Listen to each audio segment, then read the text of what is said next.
कोण सांगतील? हां सांग मला सांग. Mitosis is the stages of four. हां First prophase, second आहे metaphase, third आहे anaphase आणि fourth आहे telophase. व्हेरी गुड, छान, व्हेरी गुड व्हेरी गुड. बसा बसा बसा बसा, करेक्ट आहे. हे जे 4 फेजेस आहेत, आता 4 फेजेसचे कॅरेक्टरिस्टिक्स तर तुम्हाला मी कल्पना दिलेली आहे. म्हटलं तर 1-2 वाक्यामध्ये तुम्हाला सांगतो. प्रोफेसचं त्या ठिकाणी chromosome become short and thick, nuclear membrane slowly disappear, बरोबर आहे, न्यूक्लिअर स्लोली डिसअपियर, बस झालं एवढं सांगतो. त्याच्यानंतर मेटाफेजमध्ये chromosome lie on equatorial region, chromosome equatorial रिजनवर असतात आणि spindle fibre formation takes place होतो, बरोबर आहे, हे झालं. त्याच्यानंतर अनाफेजमध्ये chromosome divides longitudinally and away from each other, उभ्याने त्या ठिकाणी कट होतात, त्या ठिकाणी मधोमध तुकडे होतात त्याचे आणि एकमेकापासून विभक्त होतात, दूर जातात, टुवर्ड्स पोलकडे वळले जातात आणि chromosome become L shaped or V shaped, बरोबर आहे. आणि टेलोफेजमध्ये त्या ठिकाणी म्हणलं तर काय, new daughter cells are formed, cell plates are formed in their centre, equal division of cytoplasm, equal division of nucleus. मग त्याच्यामध्ये त्या ठिकाणी असलं काय, cell plates are formed, nuclear membrane reappear, nucleolus reappear, बरोबर आहे. आणि असे कॅरेक्टर्स त्या ठिकाणी two daughter cells are form, नंतर 2 डॉटर सेल्स तयार होतात, असा त्याचा अर्थ त्या ठिकाणी झाला, राईट. हे आपल्याला झोपेतून जरी विचारलं कुणीतरी आपल्याला सांगता आला पाहिजे. प्रोफेजचे काय वैशिष्ट्य आहे, मेटाफेजचं काय वैशिष्ट्य आहे, अनाफेजचं काय, टिलोफेजचं काय, बरोबर आहे. हे जर आपल्याला लक्षात आलं तर बाकी सगळ्या गोष्टी लक्षात येतात. त्याच्यानंतर आता बघा या ठिकाणी मला असं वाटतं की आता पुढचा भाग आपल्याला या ठिकाणी आहे डेथ ऑफ सेल, हे चालू आहे, बरोबर आहे ना, काय झालं हे? अच्छा, कोणता आता चालू आहे मग आता? मिओसिस. हां, आता बघा ही मिओसिस हे सेल डिव्हिजन हे थोडंसं वेगळा प्रकार आहे. लक्षात आला का म्हणतो? आता ह्याचं वैशिष्ट्य सांगतो तुम्हाला, तोंडी अगोदर सांगतो, त्याच्यानंतर विश्लेषण स्वरूपामध्ये जातो. मिओसिस ॲक्च्युली हॅव्हिंग त्याचे 2 ग्रुप पडतात, meiosis first, meiosis second. Meiosis फर्स्टमध्ये prophase first, metaphase first, anaphase first, telophase first, लक्षात आलं. आणि आता प्रोफेज फर्स्टमध्ये आणखी टप्पे आहेत, त्याचे 5 आहेत, लिप्टोटिन, झायगोटिन, पेचिटिन, डिप्लोटिन, डायकायनेसिस, बरोबर आहे, हे प्रोफेज फर्स्टमध्ये. आणि मेटाफेज फर्स्टमध्ये असं काही वेगळं नाही, अनाफेज फर्स्टमध्ये वेगळं नाही, त्याचे काही विभाजन आणखी नाही. आणि टिलोफेज फर्स्टमध्ये असे वेगवेगळे सब फेजेस नाहीत. प्रोफेज फर्स्टमध्येच 5 आहेत त्याचे सब फेजेस, असं लक्षात घ्या. तुम्हाला काय म्हणतो मी, लक्षात आलं. आणि त्याच्यानंतर आता मी दुसरं कोणतं सांगितलं तुम्हाला, आता मिओसिस सेकंडमध्ये prophase second, metaphase second, anaphase second, telophase second, खलास. वाटलं सर इथं तुमचं चार्ट वगैरे आहे का नाही बघू आपण, इथं चार्ट आहे का तुमचं? इथं नाही. चार्ट जरी नसलं तर या ठिकाणी आता तुम्हाला मी सांगतो ही प्रक्रिया मिओसिसची, बरोबर आहे, मिओसिसची कशी आहे हे थोडंसं या ठिकाणी दाखवतो तुम्हाला. बघा हे मिओसिस, लक्षात आलं का म्हणतो, याचं विभाजन झालं, बरोबर आहे. मिओसिस फर्स्ट आणि हे मिओसिस सेकंड, राईट, पहिला आणि दुसरा. याच्यामध्ये बघा या ठिकाणी काय सांगतो मी, लक्ष द्या तुम्ही या ठिकाणी. हे प्रोफेज फर्स्ट, नंतर मेटाफेज फर्स्ट,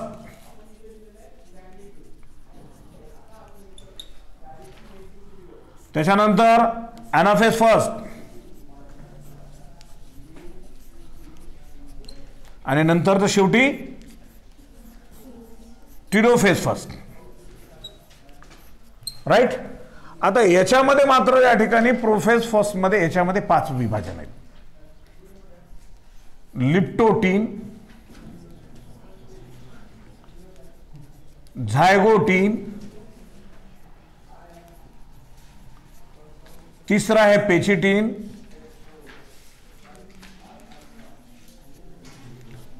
लिप्टोटिन, झायगोटिन, पेचिटिन, डिप्लोटिन आणि नंतर 5वा आहे डायकायनेसिस.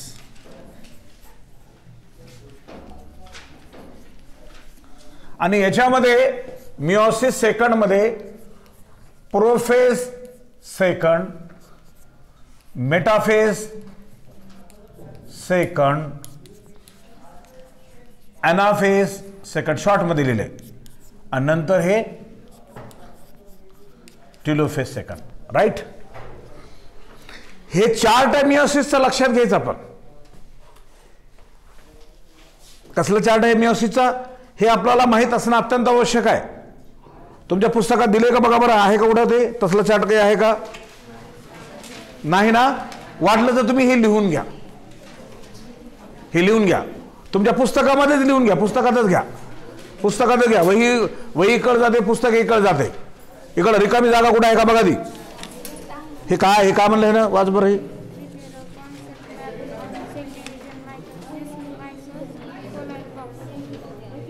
Following box. हां, त्यानं इथं विचारलं, तिथं इथं काय विचारलंय तुम्हाला? इथं रिकामं बॉक्स दिले बघा त्यानं. बरोबर आहे. मी जुन्या विद्यार्थ्यांना लिहून बी दिले ते ठिकाणी.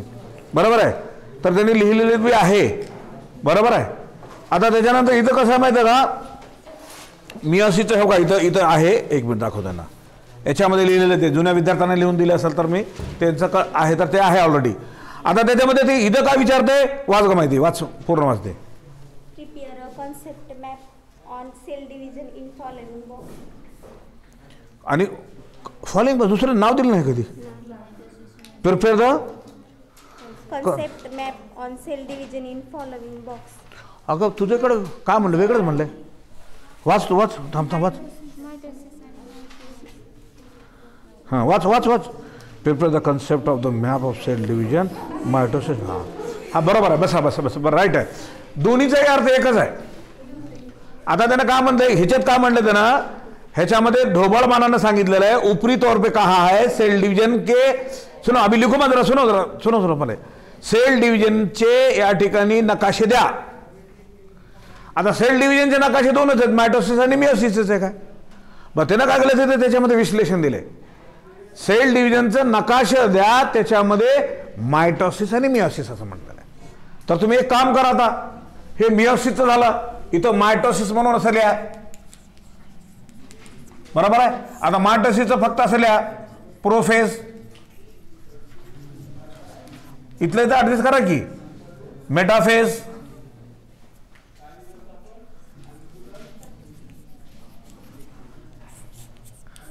एनाफेज,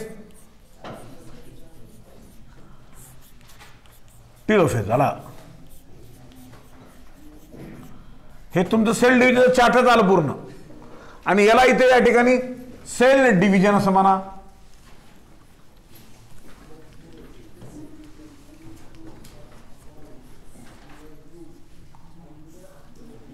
खलास झालं. हां हां, लिखू नाही. हे सेल एक असेल आता. आता बघा, जे नवीन आलेले लेकर ज्यांच्या तिथं लिहिलं नाही, लक्ष द्या, माझ्याकडे लक्ष दे का माय. अगं मग जरा घाई करू, जरा दम कर, जरा करेक्ट लिहिता येईल तुला. हे बघा, असं वर हेडिंग द्या सेल डिव्हिजन. त्याचे प्रकार दोन आहेत, मायटोसिस आणि मिओसिस. बघता करत लक्ष द्या मी का म्हणतो. आणि मायटोसिसमध्ये 4 फेज हे लिहून टाका. मिओसिससाठी अशा पद्धतीने करा हे. बरोबर आहे. मिओसिस फर्स्ट, मिओसिस सेकंड, त्याच्यामध्ये प्रोफेसमध्ये ह्याच्यामध्ये अशा प्रकारचे 5 आहेत ते दाखवा आणि तिकडे दाखवा. खलास झालं. ओके, लिहा ती लवकर लिहा, कारण हे महत्वाचं आहे, खूप महत्वाचं आहे. म्हणजे पेशी विभाजनामध्ये नेमकं काय होतंय, कसं होतं ह्याची, अरे ते पुस्तकातच लिहा रे, पुस्तकातच लिहा. हाँ नहीं कहा, पेन से लिखो, अच्छा लिखो, आराम से लिखो, दम से लिखो. कुछ नहीं समझ में आया तो मेरे को पूछो, मैं और भी बोलता हूँ, कोई टेन्शन नाही. मी आणखी सांगतो, हे शिकवत सगळं सांगतो तुम्हाला. लिहा तुम्ही. पुस्तकात लिहिलेलं डबल कशाला काम करू. इथं सुंदर लिहा की, मी सुंदर लिहायला वेळ देतो तुम्हाला. वर हेडिंग टाका सेल डिव्हिजन, असे ॲरो मारा, तिथं 2 असे दाखवा. त्याच्यामध्ये एक मायटोसिस द्या आणि दुसरं मिओसिस द्या. सेल डिव्हिजनची स्पेलिंग सुद्धा बघा, CELL, सेल डिव्हिजन. काय त्या ठिकाणी DIVISION. स्पेलिंग सह सांगतो तुम्हाला. अरे पुस्तकात लिहा रे, पुस्तकात लिहा रे, लिखो रे, इसमें लिखो. डबल नहीं होता लिखना बाद में, उत्यापन मेहनती नहीं है. लिहा तिथं त्या ठिकाणी, तिथल्या तिथं व्यवस्थित लिहा. आणि पट्टीनं नंतर आखा वाटलं तर, जमलं तर बघा पट्टीचं, कारण तिथं चांगलं करा त्या ठिकाणी, जमलं तर करा त्या ठिकाणी. बघा बरोबर आहे. मिओसिस स्पेलिंग आता काय सेल डिव्हिजनमध्ये दोन प्रकार, मायटोसिस मेयोसिस. मायटोसिसची MITOSIS मायटोसिस, हळू सांगतो मी तुम्हाला. त्याच्यानंतर मियोसिस इकडं MEIOSIS मियोसिस. आहे का दमानं सांगणं माझं? आता मायटोसिसच्या खाली मारा रेषा, तिथं मायटोसिसच्या खाली रेषा मारा.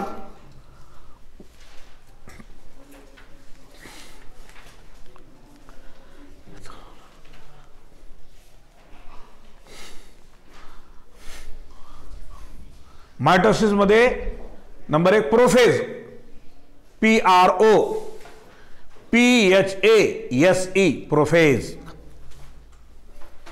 नंतर दुसरी त्याच्यामध्ये मेटाफेज,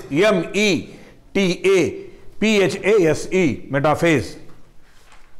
झालं, स्पेलिंग सांगतो त्या ठिकाणी. त्याच्यानंतर तिसरं अनाफेज, ANAPHASE अनाफेज. आणि नंतर तिसरं टिलोफेज, TELOPHASE टिलोफेज. झालं. त्याच्यानंतर आता मियोसिसला जावा. मियोसिसला असे दोन विभाजन दाखवा, मियोसिस फर्स्ट आणि मियोसिस सेकंड.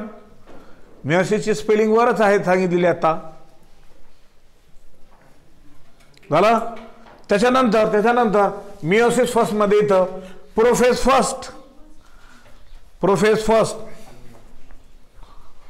फर्स्ट, त्याच्यानंतर मेटाफेज फर्स्ट,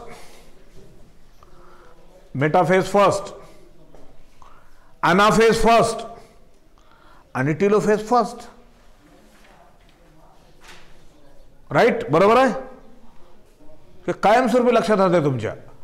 त्याच्यानंतर आता प्रोफेज फर्स्टला द्या आरो मारा. तिथं प्रोफेज फर्स्टला आरो मी दिलेलं इथं बघा. कोणाला जर दिसत नसेल तर तुम्ही इकडं आलं तरी चालतं बरं काय, इथं बसलं तरी चालतं. दिसत नसेल तर हो काय, प्रोफेज फर्स्टला आहे.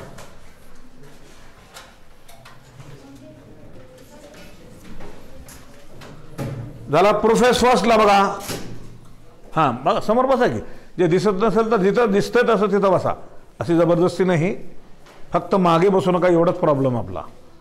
बघा प्रोफेज फर्स्टमध्ये लिप्टोटीन,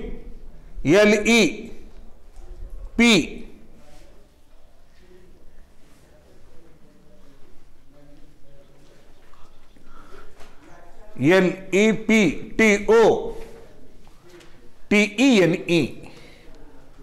लिप्टोटीन. त्याच्यानंतर दुसरी कोणती आहे, झायगोटीन, ZYGOTENE आहे का नाही, हळूवार सांगणं आहे. हां, सुंदर लिहायचं. मुलींना छंद असतो, रांगोळ्या वगैरे काढता का नाही छानपैकी तुम्ही, तसं काढायचं एकदम मस्तपैकी दिसल्यासारखं. आपलं बायोलॉजी तसंच आहे त्या ठिकाणी, तुमच्यासाठी तर खूप उपयोगी आहे. हां, leptotene, zygotene, pachytene, PACHYTENE pachytene, diplotene, DEPLOTENE diplotene. आणि नंतर शेवटचं डायकायनेसिस, DIAKINESIS डायकायनेसिस. झालं. त्याच्यानंतर आता इकडे आता मियोसिस सेकंड मध्ये prophase second, metaphase second, anaphase second, telophase second. झालं, चार्ट कंप्लीट. बोलू नको बाळा, बोलू नको, नो कॉमेंट्स, बोलू नका. इथं वेळ आपल्याला शिकवायला वेळ नाही, तर बोलायला कुठे वेळ आपल्याला. झालं, संपला. आता कोणाचं राहिलं का? आता नाही ना. मग तुझं झालं का बाई? झालं का तुझं का राहिलंय?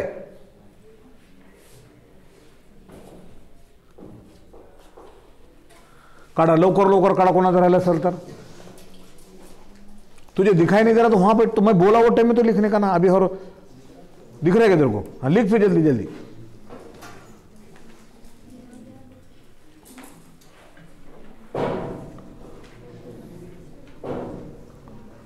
झालं, आलं कर सगळं झालं. चला आता बघा, या ठिकाणी मियोसिस हा भाग आपला चालू आहे इथे, बरोबर आहे. आता बघा मायटोसिस सेल डिव्हिजन बॉडी सेलमध्ये डिव्हिजन होतो. बॉडीचे सेल संपूर्ण शरीराच्या बॉडीचे त्याच्यात होतो.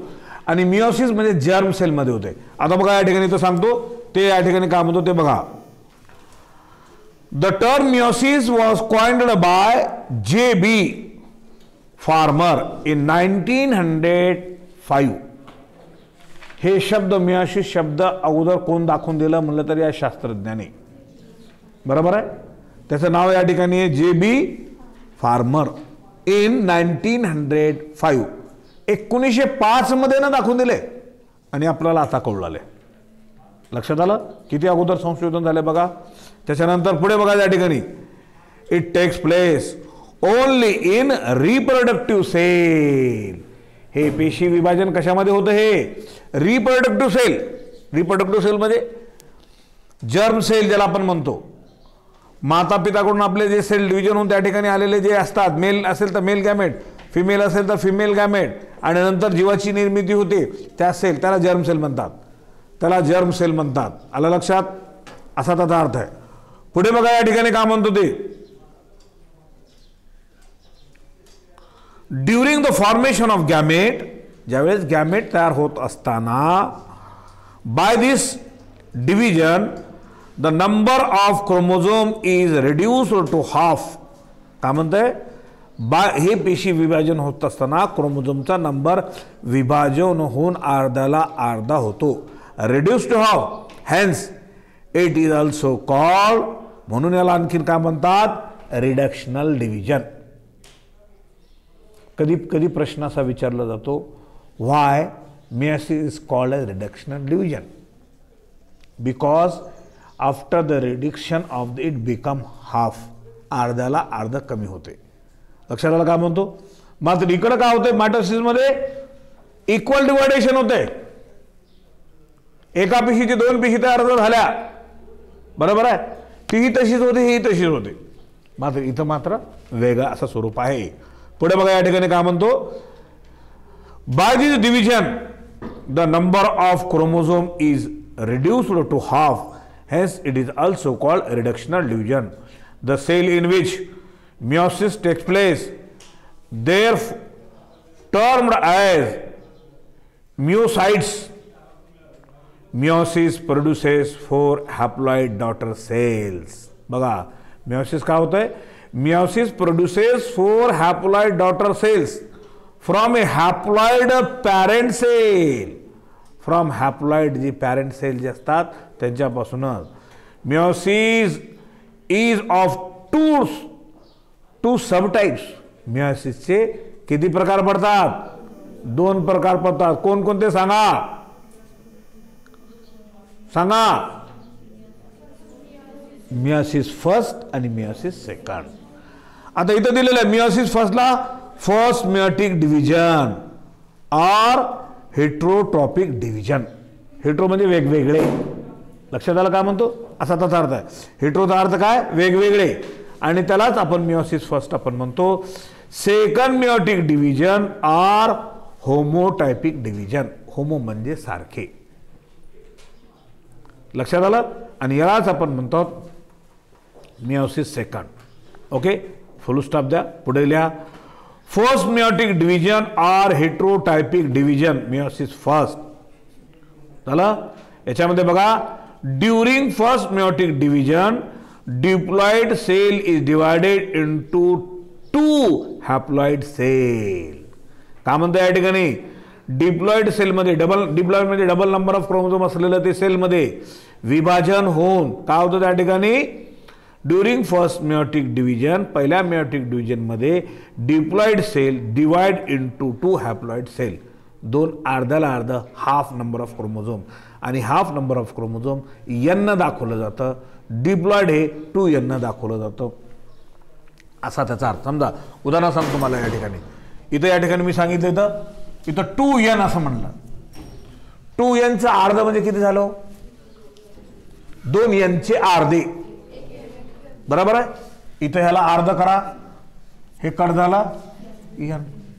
तुमच्या मॅथमॅटिक्स फिजिक्समध्ये इकडे तिकडे येत असेल हे विषय. बरोबर आहे. बरोबर. याला म्हणायचं अर्ध्याला अर्ध हाफ केलं तर. बरोबर आहे की नाही. लक्षात आलं काय म्हणतो. 2चे अर्धे केले म्हणजे 1.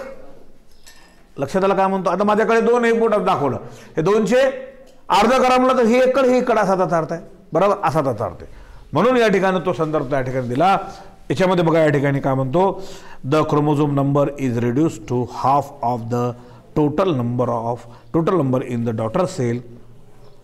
Hence this division is also called heterotropic division. म्हणून याला काय म्हणतात, या डिव्हिजनला हेट्रोट्रॉपिक डिव्हिजन असं म्हणतात. हेट्रो म्हणजे वेगवेगळे असलेले.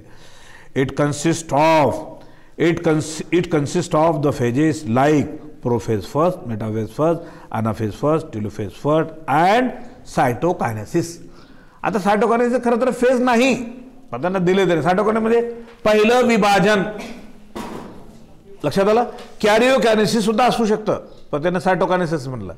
सायटोप्लाझमचा अर्ध विभाजन पहिलं झालेलं म्हणून सायटोकायनेसिस म्हणलेलं. कॅरिओकायनेसिस फर्स्ट असं सुद्धा म्हणता येतं, पहिल्या वेळेस केंद्रकाचं विभाजन. सेकंड आलं तर सेकंड सायटोकायनेसिस सेकंड, आता ते पुढे येईल. ते कॅरिओकायनेसिस सेकंड, दुसऱ्या वेळेस विभाजन झालेलं असा त्याचा अर्थ आहे. चला बघा या ठिकाणी. त्याच्यामध्ये आता नंतर या ठिकाणी बघितल्यानंतर आता बघा प्रोफेज फर्स्ट. प्रोफेज फर्स्ट या ठिकाणी काय म्हणते हे लक्षात घ्या. दिस फेज हॅज लॉंगर ड्युरेशन. बघा या फेजला वेळ जास्त लागतो म्हणते. का सांगा बरं. या फेजला वेळ जास्त लागतो का. बाकी दुसरे सब फेजेस आहेत ना त्याच्यामध्ये, बघा ना पुढं वर आहे का नाही. त्याचे सब फेजेस लिप्टोटिन, झायगोटिन, पेचिटिन, डिप्लोटिन, डायकॉनस हे 5 फेजेस त्याच्यामध्ये आहेत. म्हणून त्या ठिकाणी वेळ लागतो असा त्याचा अर्थ आहे. बघा याच्यामध्ये काय म्हणतो, this phase has a longer duration, significant features which are peculiar to meiosis occur in this phase. म्हणजे या फेजचं वैशिष्ट्य त्यांना सांगितलेलं आहे. This phase can be subdivided into 5 substages as. याच्यासारखे कोणते, लिप्टोटिन, झायगोटिन, पेचिटिन, डिप्लोटिन आणि नंतर डायकायनेसिस. हे 5 सब फेजेस झाले. शाखा, उपशाखा पण म्हणतो ना, बरोबर. विभाग, त्याचे उपविभाग असा त्याचा अर्थ. त्याच्यापैकी आता या ठिकाणी एक या ठिकाणी आपण बघूया. या ठिकाणी काय आहे, लिप्टोटिन. काय आहे याच्यामध्ये बघा. ह्याच्यामध्ये नेमकं काय होतं ते बघा. आता लक्षात ठेवायचं, प्रत्येक फेजेसमध्ये वेगवेगळा काय बदल आहे ते थोडंसं लक्षात ठेवायचं. चला, लिप्टोटिनमध्ये काय होतंय, the volume of nucleus increase. काय होतं याच्यामध्ये लिप्टोटिनमध्ये केंद्रकाची घनता वाढते, म्हणजे केंद्रक मोठं होत आहे. बरोबर आहे. आणि नंतर chromosome become distinct, long thread like, लांब होतात आणि धाग्यासारखे. आणि नंतर अँड कॉईल सुद्धा होतात. कॉईल माहिती आहे ना, शेगडीची कॉईल तुमची कशी असते कॉईल, ते चोरून तुम्ही करंट चोरून त्या ठिकाणी शेगडी चालू करता बघा, करता का नाही. स्वयंपाकासाठी शेगडा वगैरे करतो का नाही. हां, तशा कॉईल. चला त्याच्यानंतर या ठिकाणी बघा, thread like coil, they takes up a specific orientation. एक विशिष्ट प्रकारचं त्याचं त्या ठिकाणी ओरिएंटेशन आहे म्हणत आहे. बरोबर आहे. परत त्याच्यामध्ये या ठिकाणी काय म्हणत आहे, पुढे बघा, बॉकेट स्टेज.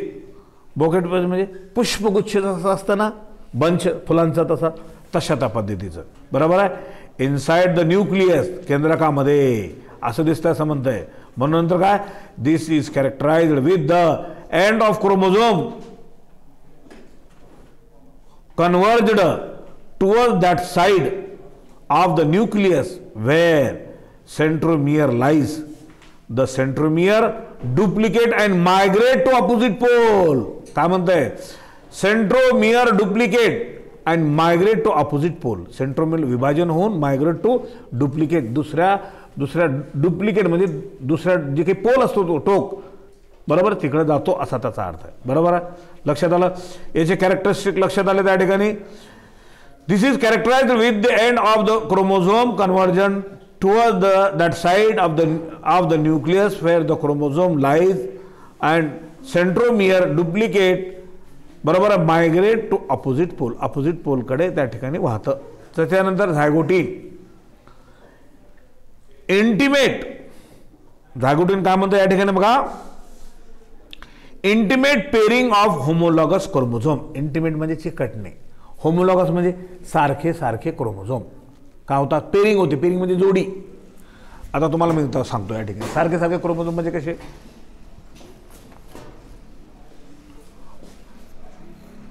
हा क्रोमोझोम आहे, हा क्रोमोझोम आहे, बरोबर आहे. त्याच्यानंतर हा क्रोमोझोम आहे,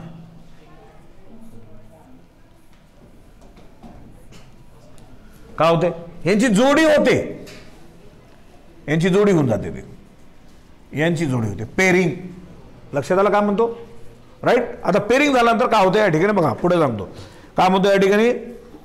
intimate pairing of homologous chromosome takes place. हे लक्षात घ्या, होमोलॉगस क्रोमोझोमची या स्टेजमध्ये पेरिंग होते असा शब्द त्या ठिकाणी टाकायचा.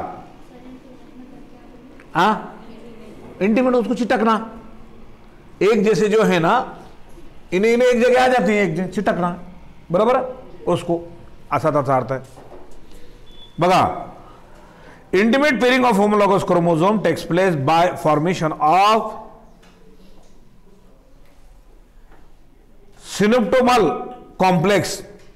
एक विशिष्ट प्रकारचा गुंतागुंत तयार होतो त्याच्यामध्ये. गुंतागुंत समझ में आ रहा है ना, एक जगह आने को एक से दो आ गए तो ज्यादा होगा ना, ऐसा, बरोबर आहे.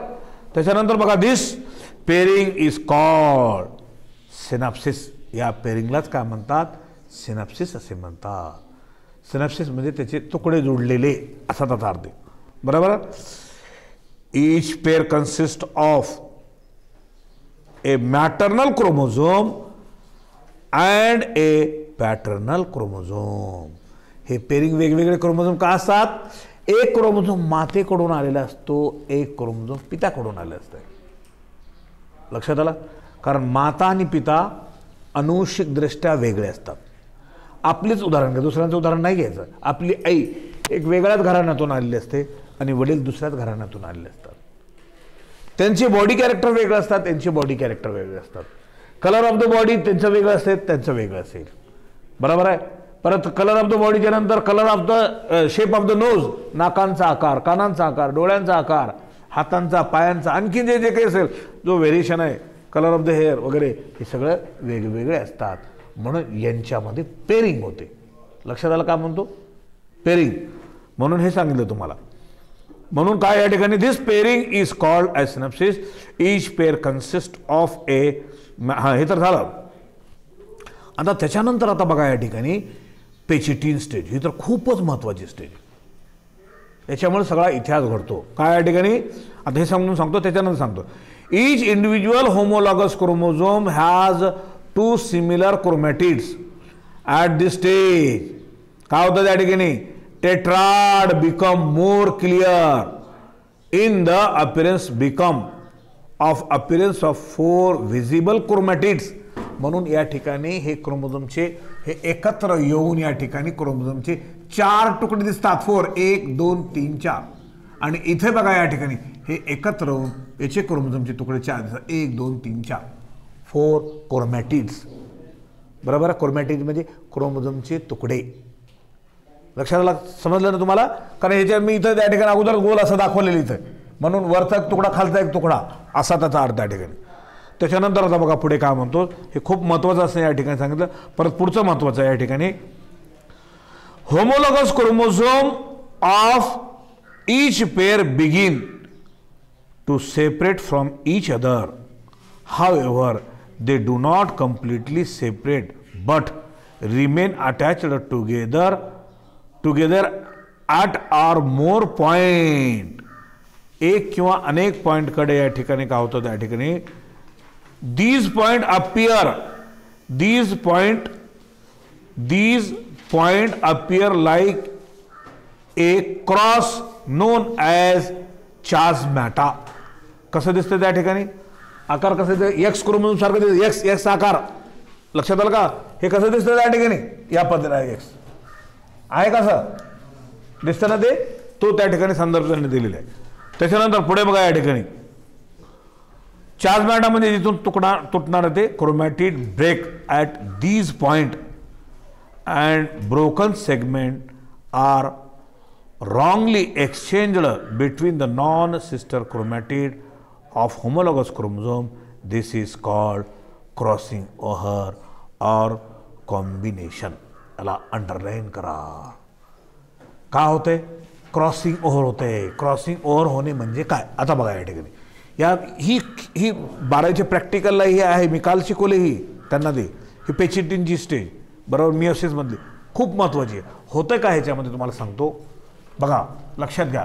ह्याच्यामध्ये क्रोमोझोमचा तुकडा तुटून ह्याचा इकडं पडत जातो, इकडे जातो. आता बघा हे तुकडा आहे, हे तुटून इथं आलेलं आहे.